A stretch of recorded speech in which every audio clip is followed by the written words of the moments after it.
Say yes to new beginnings. Yes. Say yes to new beginnings. Yes. Say yes to. How would you compare the Nollywood you joined in the 90s, before relocating abroad, to what is currently happening there? Nollywood is not the same. It's not one Nollywood now. I think there are different sections, categories, sectors. It's not the same. But I would say I'm so blessed that you see that my set, we are still together. We are still together. Almost everybody in my set, we communicate. We at least thank God for AGN. We have a group on WhatsApp that we use to communicate. We talk, and when they come, whichever one comes to the UK, when they come, and those ones are still doing fantastic films. Okay. Those ones are So still doing fantastic your films. group, who are you closest to and why? Who is the closest person to you and why? I have two people that are closest to me. Okay. I have Chinyere Wilfred and Mona Lisa Chinda. Okay. And I don't know, they're like my sisters. Like, they are real. They are real. Very, very real. Very humble. Very down to earth people. Very decent. Very, very decent. We think alike. We talk alike. And they are, I don't know, they are lovely people. They are lovely people. Lovely people, People that I can share whatever with. We are very honest, we are very cool with each other. Very genuine as well. Very, very genuine. Because one thing I feel is lost in that industry is genuineness. No one is genuine. Everybody is as if everybody has something behind them that they want to use to strike at any point in time. So it's really scary, Yeah, but again, generally, we are cool. I mean, Emeka Rolas was here for an event, and through him, I met a lot of other younger, new artists, and we all just blended together. Yeah. All right. Now, some people are claiming that girls of easy virtue, now the Which girls? you know prostitutes and quack that are taking over the industry. Do you agree with them or? I honestly don't know. I don't watch Nollywood that much. I don't know if once the movie comes on Netflix, yeah, I would watch it. Which most of them is very well done movies get to Netflix. Those ones I watch. I don't go on YouTube. I don't watch movies on YouTube. I don't have that luxury of time to sit on YouTube to watch. And I think I watch Netflix because I'm paying for it, so I have to watch it by force. So I really don't know. In Nollywood, anybody who wants to retain his or her reputation, what would be your advice to the person? What reputation did you come in with? What reputation? When we started, we didn't have. When I started, let me know. So when I started, we didn't have many many people. We didn't have many actors and actresses. I could count how many we were at that time. Okay, let me start. Today is Uncle Zeb's. Is it today that is Uncle Zeb's birthday? I can't, happy birthday, Uncle Zeb. I can't even talk without mentioning him because yes, Zeke saw me, Alex Osifo saw me, but Uncle Zeb, it was his production and everything. So, Uncle Zeb, I always say this, Uncle Zeb had to write to my mother, had to do an undertaking that he was going to pick me up at a certain time and bring me back at a certain time. And this is the amount of money he's going to be paying me when I started Ripples. Do they still have it now? I don't know. My mother he Uncle Zeb, he's going to watch this program, and my mother is alive and he's alive. Uncle Zeb had to come with Chico then. Chico came from school. And I think Fred came with them to my house to say, Mama, please, we want to be using your daughter. Alex Osipo came because in Nobi, he was living at the end of my street. So obviously my mom sees him when she's walking, ahead. I had to come, and they said, please, your daughter has come for audition. First of all, the beating I got for going for that audition without permission. So I had to. They had to come and tell my mom, okay, please, this is this thing. We are going to sign. Any day she's on set, we'll come and pick her. The boss will come and pick her up. And then I think if we are going to shoot late into the night, Mama, we will bring her back. No matter 11. My mom was even like 9 o'clock. After 9 o'clock, they were like, Mama, please, okay, just make it 11. We will bring her. So that was how I started with Ripples. And even as the movies, when they started doing normal Nollywood, Amako used to live upstairs my house. Amako and Sonny, great movies, Abi. Anytime we are doing a movie, my mother will Amako Bia or Ezoku, is it true that you're using my for me to even travel to Enugu?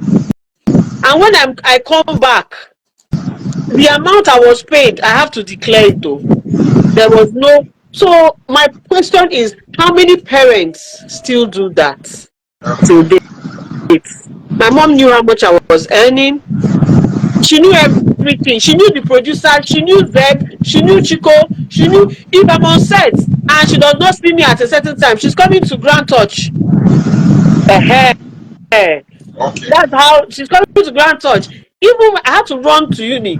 When I was in uni, like I had to run and go and live. I was living in Moremi. My mother would be in Moremi. Most people that are my classmates or roommates, they know. My mother sometimes 7 a.m. she's in Moremi. Oh, they'll say, Victoria, your mom.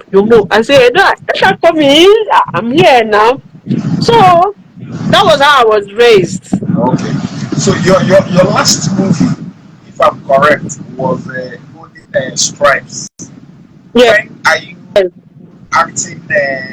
When should your fans expect another?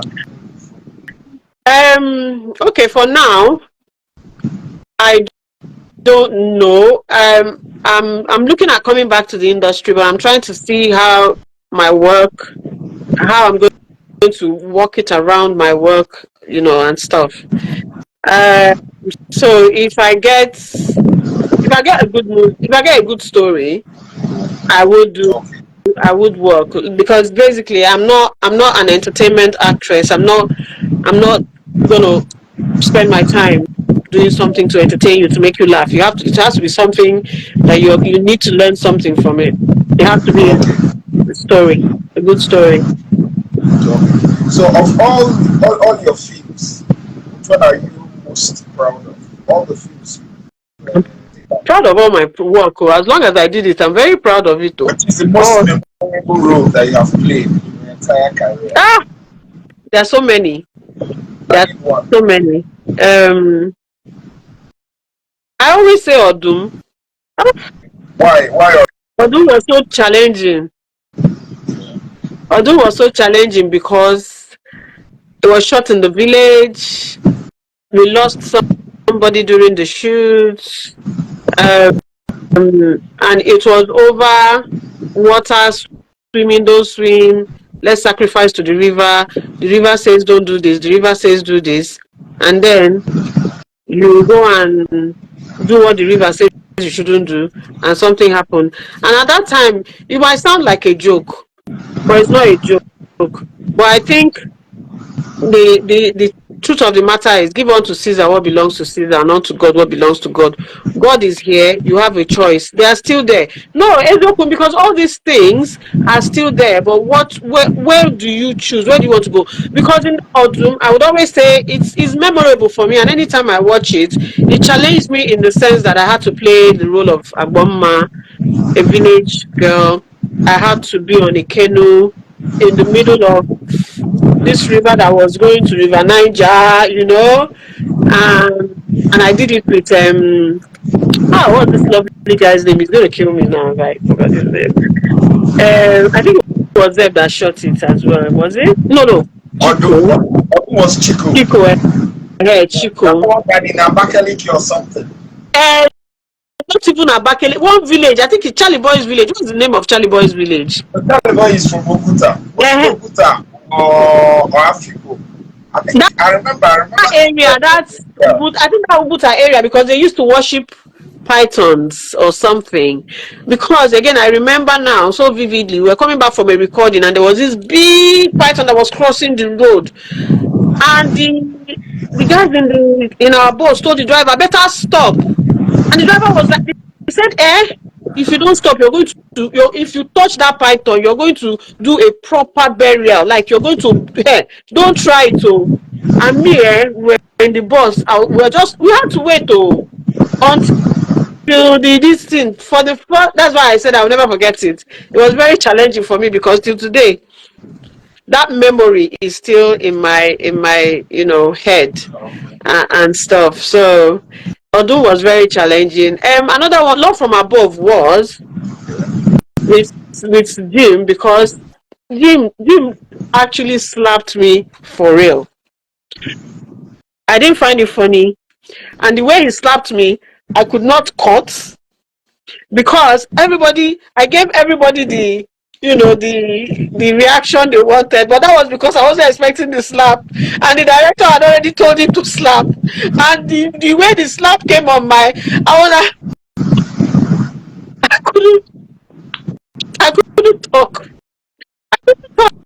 And there was another part where he needed to throw me down from I think we were on the first floor. He needed to throw me down, and they had already done put the mattress and everything there. But I don't think they told him he wasn't supposed to throw me down. But for some reason, Jim threw me, Jim. And the next thing, I just saw myself on the mattress. Oh God! Again, they got the reaction they wanted, but it wasn't funny at all. But looking back now, I'm happy it happened. Apart from the slap, I'm happy it happened like that. So, but I really enjoyed my time on the set, because I started Nollywood, or we started Nollywood, because it was very few of us at that time.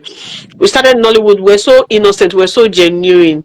The competition was over who could cry the most, who could memorize their lines the most, who could act real life the most. We're not competing over house, car, shoe, travel, who is chopping the biggest fish in the ocean, things like that. We didn't have all that.